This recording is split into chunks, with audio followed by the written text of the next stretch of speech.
For the next startup snapshot session, waste management, I request Captain Ms. Ashita from Merak Ventures, along with the representatives from EcoOrbit, Carbon Loops, Lee Circle, Holocene, ETA 6. Hello, good afternoon everyone. By way of introduction, I am Ashita, and since this is a post-lunch meeting, I just hope that I don't snooze you off. I already see some sleeping heads here, but hope this is a wake-up call. Great. So this is a snapshot session on waste management. A quick background about myself. So I'm principal with a fund called Merak Ventures. It's an early stage B2B fund. We invest in B2B companies coming in seed stages, all emerging tech. So sector agnostic that way, but we are building out a thesis on climate tech and we are going long on climate. Largely, speaking of climate, we have recently launched an accelerator called CLIMAFIX, which invites all early stage startups to come and participate. There are 3 benefits that you get amongst rest of the others. One is just an upfront capital of $200,000. Second is access to mentorship and a lot of VC connects and access to Series A capital. And the third being you also get a part to be able to leverage infrastructure credits along being part of various communities that are investor communities as well as the founder communities. Having said that, I'll quickly take a segue to talk about the snapshot session for today, which is waste management. So somebody told me recently, why waste? And waste is the new being. So I quickly retorted saying, why waste in the first place? Why can't we go ahead and reduce waste in the first place? If that's not there, then why being? So these are the broad 2 themes that we'll be talking today. One is waste reduction at source, and second is how can waste be converted to value, which is the fundamentals of circular economy. With this, I'll open up the panel for our founders today. I'd like to invite Abhishek Gorle, who's building EcoOrbit. What EcoOrbit does is it's building an intelligent robot that not only identifies waste, but also segregates them automatically. Thank you.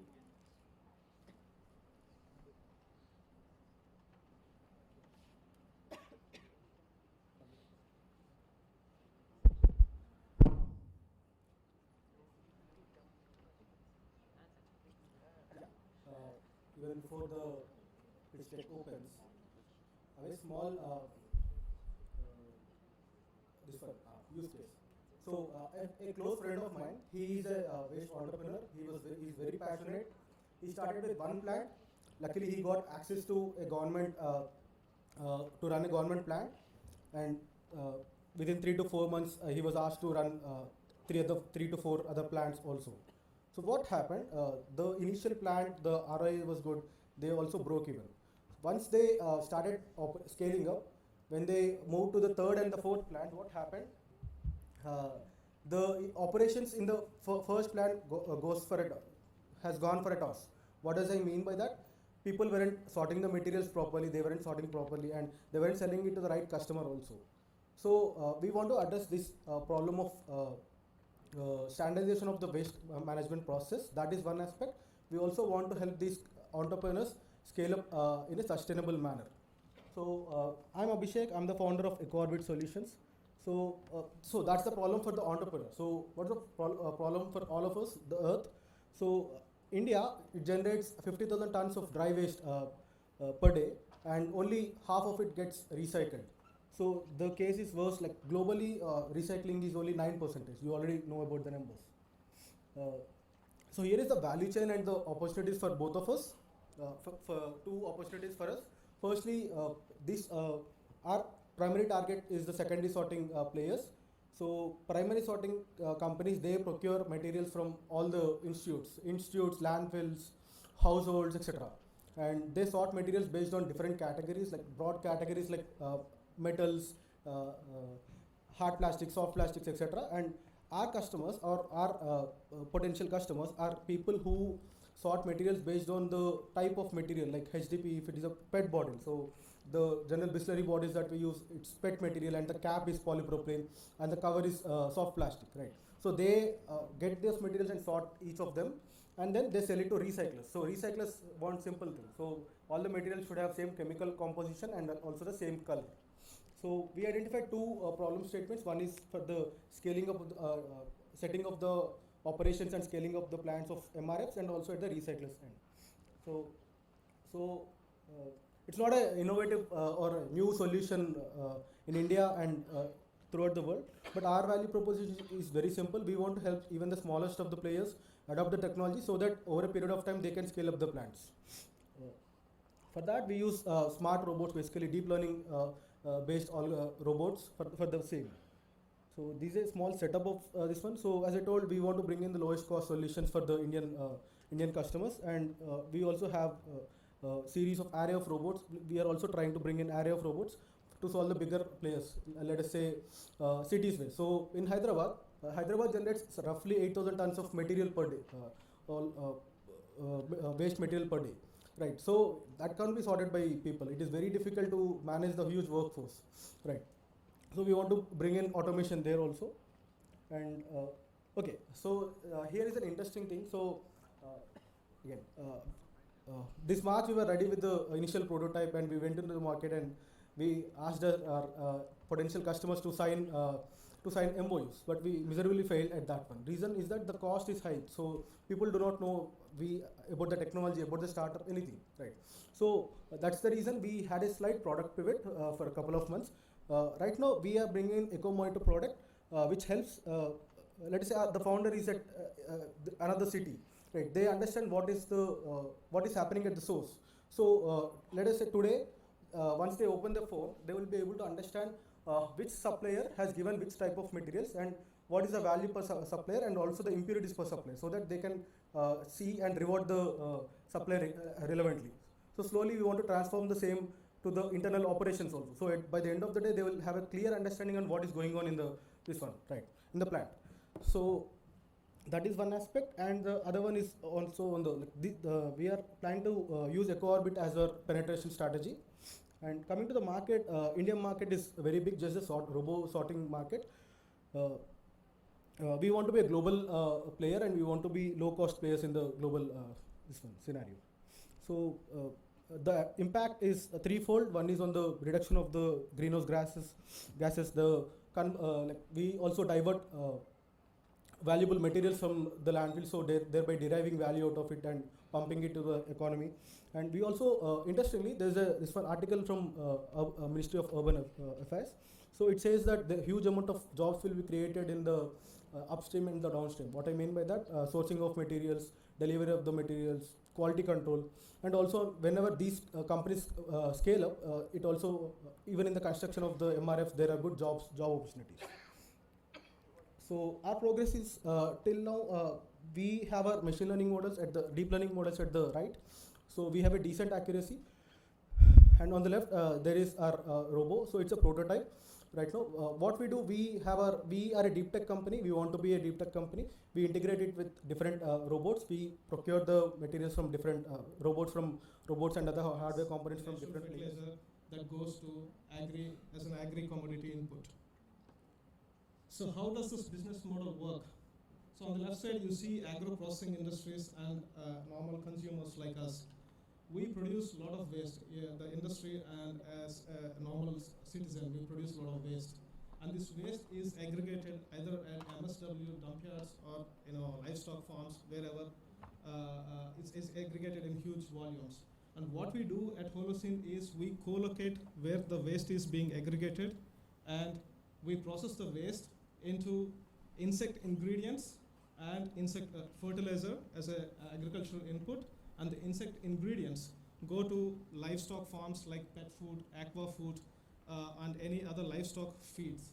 And then we send the producers from the livestock and agri back into the ecosystem. This is how we close the food chain. So we bring insects back into the economy to close the food chain, which is truly the circular model. Without insects, I personally believe that we cannot close the circular loop of the food chain. I mean, this is what used to happen in our backyards. we used to throw food away in your backyards, and the chicken used to eat the insects growing out of the food waste, and then we used to eat the chicken. But now, since the food is being aggregated in thousands and thousands of tons in a dump yards, there is no way effectively to deal with the waste. So what are our strengths? So we have world-class superior breeding program at scale. And we are at core a strong R&D team with scientists and graduate students. And we work tirelessly because this industry we are just seeing the tip of the iceberg, the applications it can be used for. And to unravel the unseen, we really need a strong R&D team. So that's what we do, a strong R&D team. And talking about the breeding program, really that's our key strength. We are 5 to 6 times efficient with any of the global or national competitors as we speak. And we don't think about anything if it is not scalable. That's our main motto at work. And of course, it has to be, everything have to be sustainable. With these strengths, for the last 4 years, what we have been able to do is mind-blowing. Sometimes I myself am taken aback what we were able to do in the last 4 years. So we treated around 500K tons of poultry manure and 14,000 tons of municipal solid waste in Mangalore. And Mangalore Municipal Corporation is our client. We are co-located in their dump yard. We deal every day 70 tons per day in their dump yard, day in and day out. It's like we never miss a tick in the clock.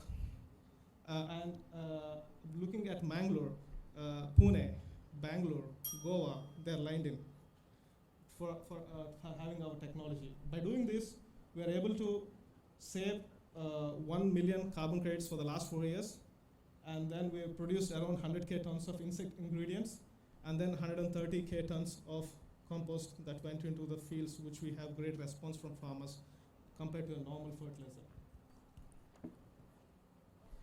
So what's the opportunity here? It's huge. The pie is so huge. And I personally would like to take a minute here to ask all the relevant stakeholders to come, the finance people, either equity or debt, because our model is asset-heavy model. We would like to have both mix of equity and debt in the finance portfolio. And the waste generators, the regulatory bodies, the waste aggregators. So we need a lot of people to come together to tackle these 35 million tons of organic waste so that we have a revenue of close to $1 billion. So this is truly what I believe as waste to wealth, which we have done partially, and there's still loads to go. So I would like to meet a lot of interested people even after this conference to discuss the further opportunities of collaborating. So this is our team. So Mr. Madhu is an industrialist in India's largest poultry egg producer. And I myself, and Siddharth, Mr. Siddharth is sitting here, is our director. And Kishore is our R&D, Dr. Kishore is our R&D head. And Manikant is our CTO, and Vidyadhar is our business development. I thank you all once again for the great opportunity. Thank you. Thank you so much, Praveen. An interesting fact about this startup is that I was just meeting Praveen the other day. He mentioned that this is a profitable business, and I was surprised. So thanks for the presentation. Yeah, you want to add? We have a top line of 20 CR and bottom line of 2 CR, just to make you interesting. Thank you. Perfect. Thank you so much once again. I'd now like to call upon Karan Agarwal from Carbon Loops. They are building waste to biogas company.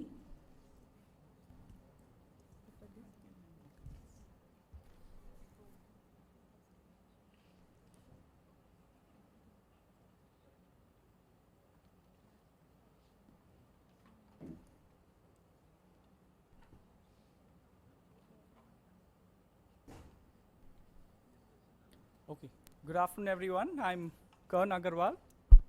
It's not audible. Is mic audible? Mic on? Am I audible? Yeah. I'm Karan Agarwal, founder and director of Carbon Loops. We started Carbon Loops in the year 2017 along with Ranjani, my partner in life and in business. And the segment that we are in, of course, it is waste management. And more specifically, if you look at the entire waste bin, we are more focused on the organic part of the waste, which accounts for approximately 30 to 40% of the entire waste. For all of us in this industry, 2014, the launch of the Swachh Bharat movement was a game changer. Along with the funding support from the government, I think 8 years into this Swachh Bharat, one of the biggest revelation for me is the government has said that waste is not just the government's responsibility anymore. It is the responsibility of each and every one, individuals, institutions, corporates, and it should be a combined effort.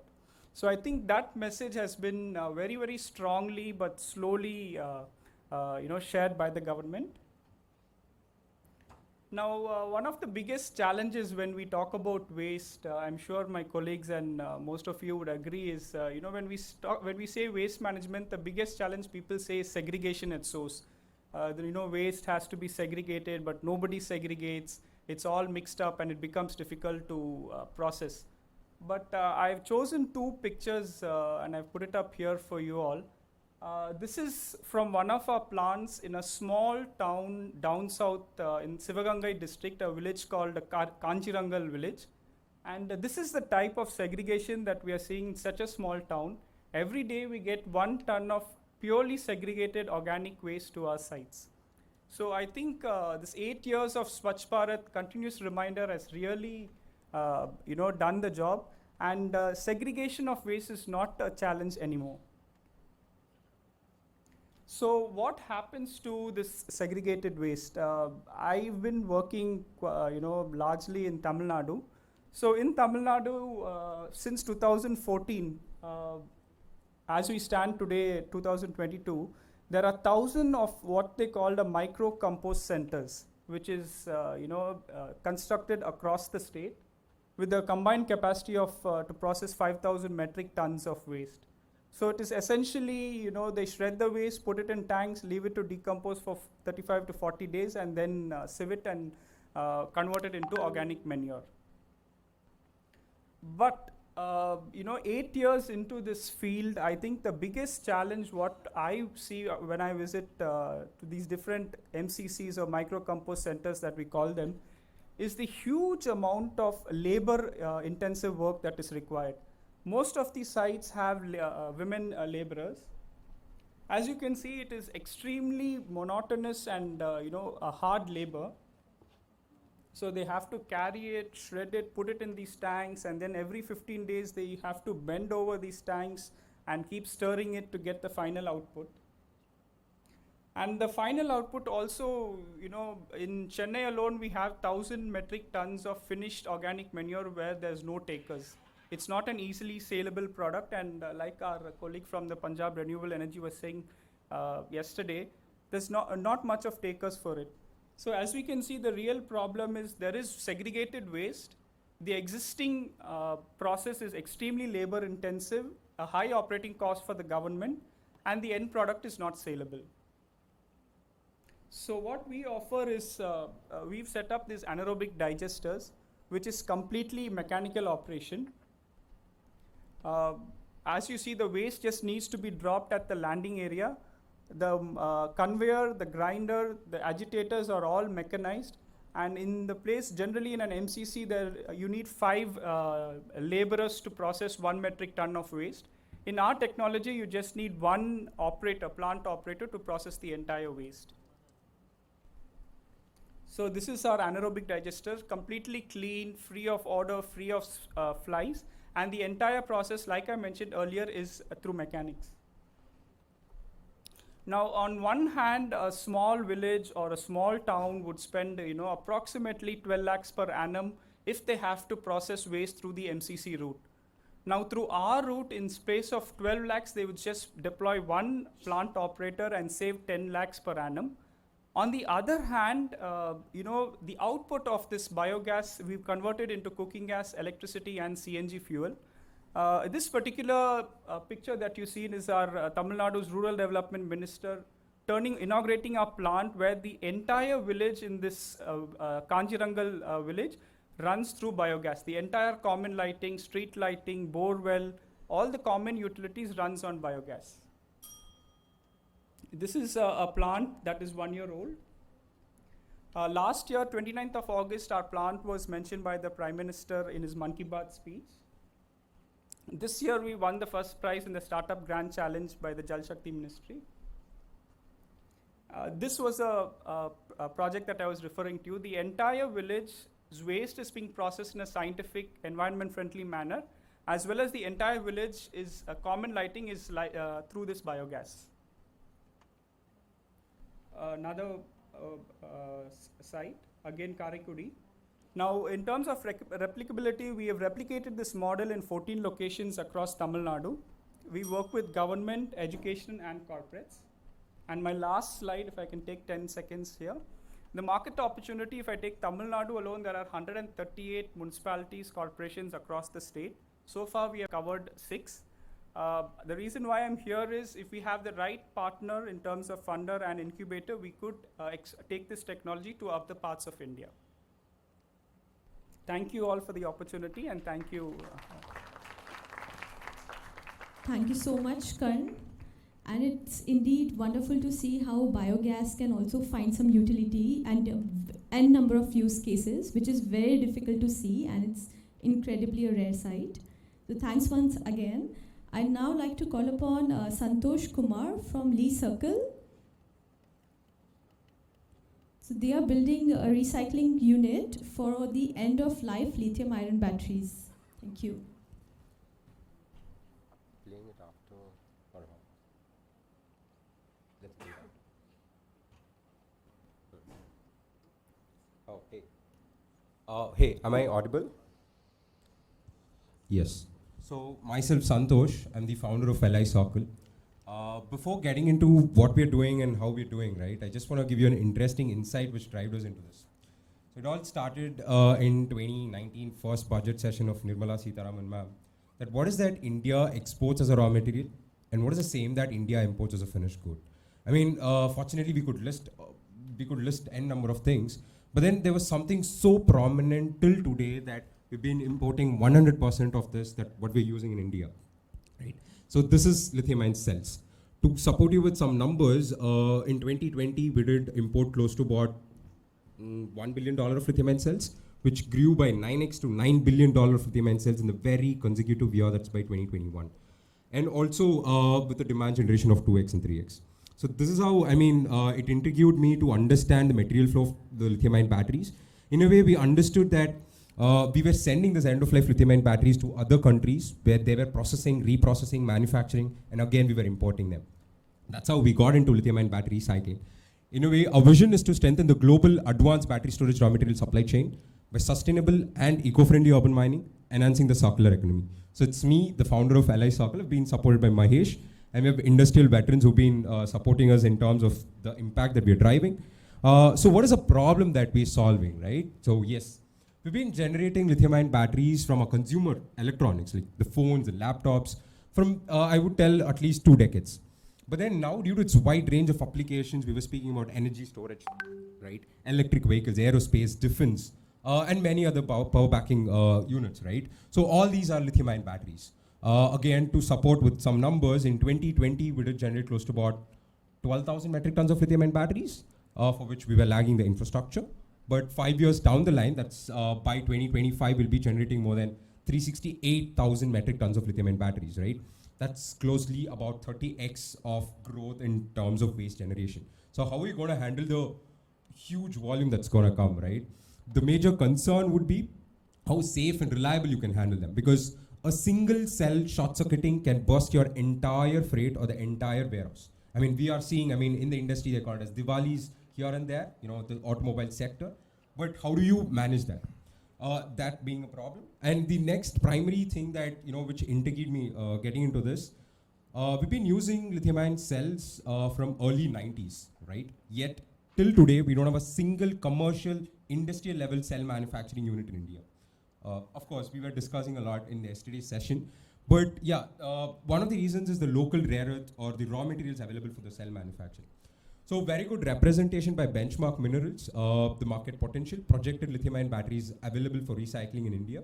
The left-hand section, that is 2019 to 2024, which tells it's a critical period for the lithium-ion battery recycling ecosystem to set up and grow in India. That's starting from the, I would say, packaging, storage, processing, reprocessing, and then how do you handle the tsunami of lithium-ion batteries that's going to come from there ahead. All right, coming to our solution. So what do we do for the problem that we've been quoting, right? We collect this end-of-life lithium-ion batteries from multiple sources, multiple applications, electric vehicles, e-waste dismantlers, cell or battery manufacturing waste, who generate close to about 7 to 11% of their production capacity, telecom towers, energy storage. So we have a robust collection mechanism pan-India, which ensures we are a single point of contact for the OEMs pan-India, with safe and reliable reverse logistics and giving a compliant support throughout their life cycle. So yeah, we get this end-of-life lithium-ion batteries to a hub. We check for the S-switch. If it is 70% and above, we send it to our partner refurbishers, who refurbish and give it to the load-rain applications. Right? Post this load-rain, usage in the load-rain applications, it turn comes to us. And after that, we take it to a recycling process. Basically, we discharge, dismantle, and mechanical processing, which is in-house design and setup is going on. The mechanical processing, eventually we extract the metals which can be directly used in the cell manufacturing process. So socio-economic impact, yes, we are complying to 9 of 17 ESG. We reduce carbon footprint by 30%, reduce dependency on virgin metals of the mining. We nurture micro-entrepreneurship in the rural areas. We prevent leaching and landfill of hazardous waste. Yes, so we've been supported by a few of them for the journey that we've been doing. We've been registered in Startup India, Startup Karnataka. So from our baby steps till today and ahead, we are nurtured by NSRCell, IIM Bangalore. We were the winners of Eximbus, which is one of the premium B-Plan competition conducted by IIM Bangalore. We incubated at NASSCOM COE IoT. And yeah, we were the first runner-up of AWS Grand Challenge. We did come up in the top 2 of Youth Collab in the national level. We did come up in a few journals. Manipal University, yes, we've been supported by Manipal University for the Nidhi EAR. We've got funds from DST, seed funds from Fire Goa. We've partnered with a South Korean company for the refining as of today, and also exploring synergies. Yes, so we're collaboratively working with different research institutions too. Thank you. I have a small video to show. Thank you.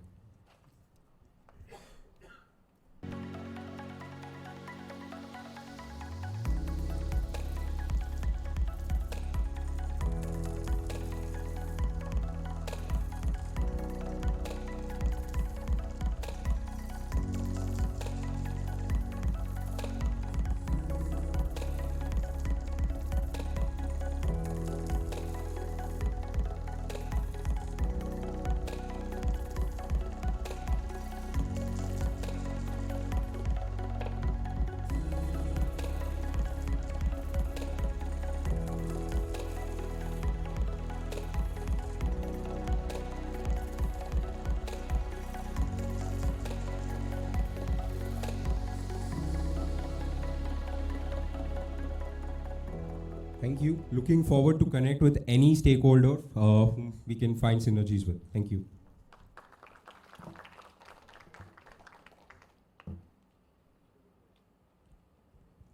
Thank you, Santosh. This was indeed fantastic. Cool. That brings me to the last panelist for today, Mr. Elangathir. He's the founder at EETA 6, and I'm just intrigued, what does it even mean? So maybe you could start with that. Hello, I am Elangathir Raja. ETA means efficiency. It is a symbol. Yeah.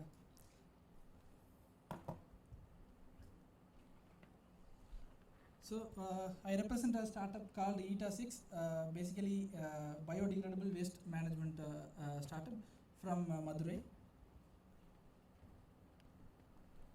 So I'll just set the context here. So India produces about 1.5 lakh metric tons of waste every day.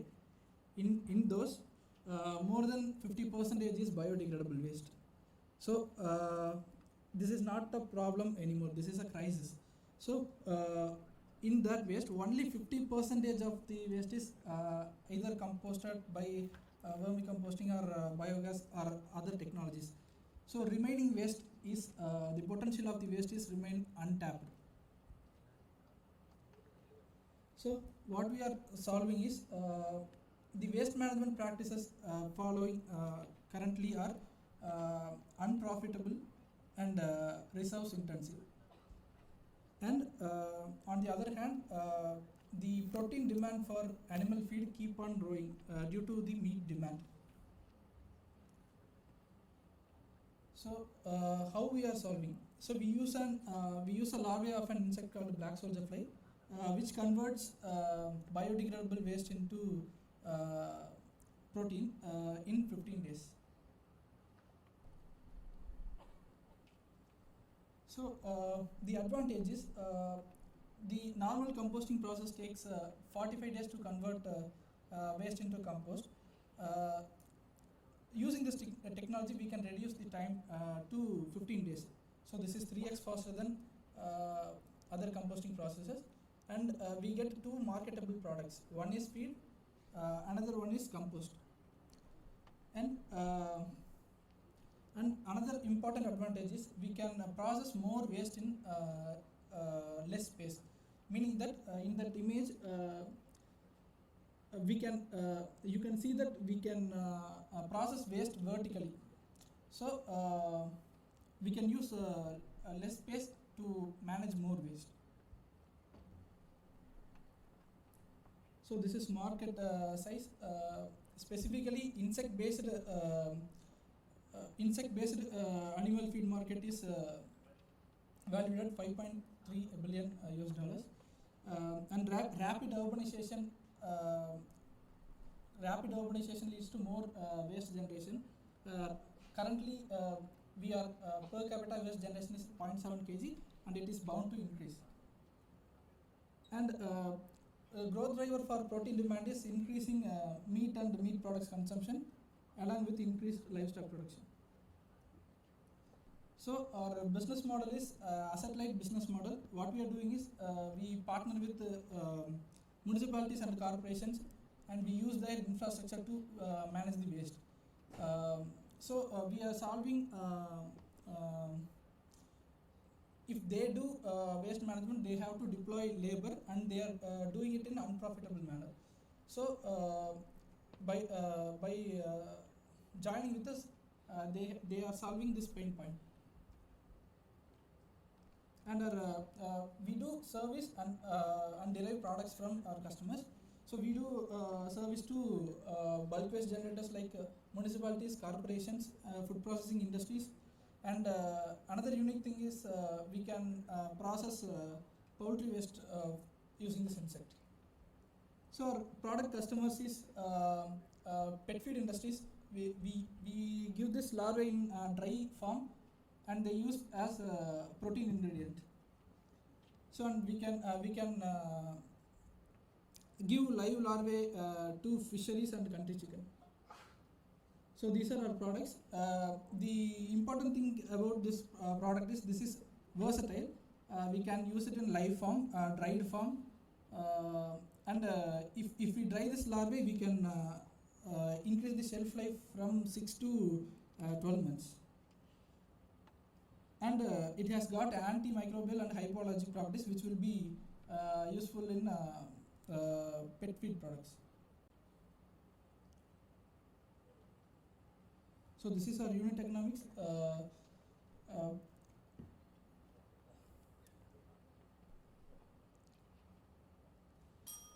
So this is our time. We are 5 environmental engineers.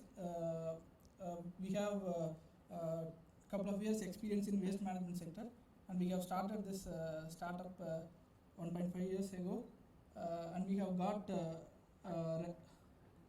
and we have partnered with Madurai Corporation. They have awarded a micro composting center to implement this process.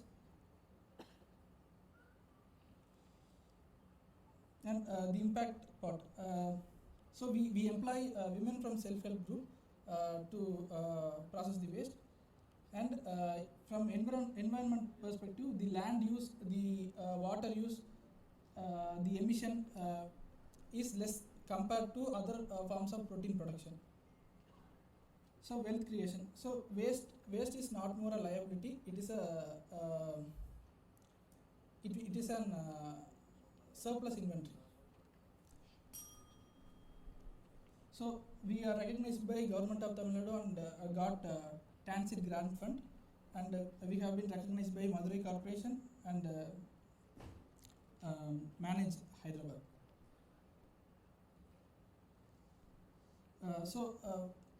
What we ask is we need support for R&D from institute like IIT Madras, and supports, feedbacks are welcome. This is my contact number and mail ID. Thank you.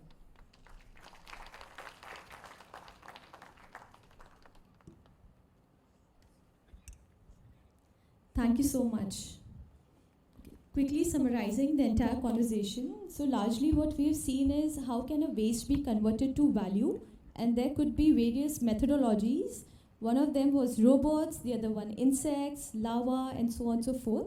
And ultimately the value could only be cracked if the things can be done at scale. So the key two parameters would be aggregating demand at scale and also aggregating supply at scale. And that's how you'll be able to crack your unit economics. So that's my 2 cents on waste, but otherwise let's call it a wrap. Thank you so much for attending the panel.